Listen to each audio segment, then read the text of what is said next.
मैं जो आगुरी कहला ट्राप लाइन रे उत्तर भारत उत्तर भारत में विभिन्न जगह तार प्रभाव में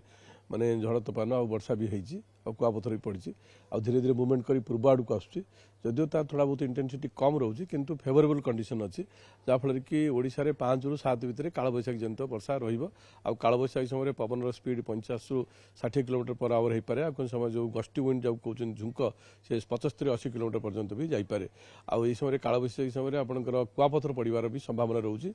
कारण जो भुवनेश्वर फर्निचर एरिया रे आपंकर एपट साइड उपकूल पाटे प्राय दक्षिण पश्चिम दिगु विंड फ्लो रोचे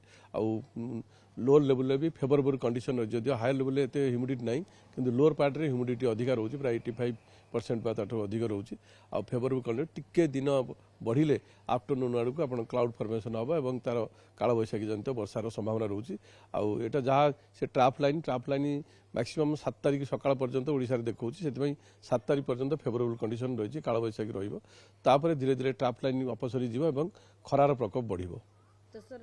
8 पर तापमात्रा पुणी बढ़ 8 ରୁ 10 ଭିतर तापमात्रा बढ़िले एते कष्टदायक न होई पारे माने थोड़ा बहुत राइज करिवो किंतु 11 ରୁ तापमात्रा बढ़िबो कष्टदायक हबो आउ 11 12 13 आडू तो किसी जगह आपन 43 42 43 भी हो जाई पारे किसी जगह आउ धीरे धीरे बढ़िले तापमात्रा भी 44 45 भी पड़े जाई पारे आउ से समय कालबैशाखी एतटा प्रभाव रही कारण उत्तर पश्चिम दिगु विंड फ्लो रही उत्तर पश्चिम धीरे धीरे गरम है आपड़ जो सेंट्रल इंडिया हरिका आउ जहाँफल कि जदि कालबैशाखी है आपड़ से मयूरभंज केउंझर बालेश्वर आउ जाजपुर से जो पकेट्रे संभावना रोचे अन्य पकेट्रे रेयर केसेस रही पारे जदि हम साउथ रे कंधमाल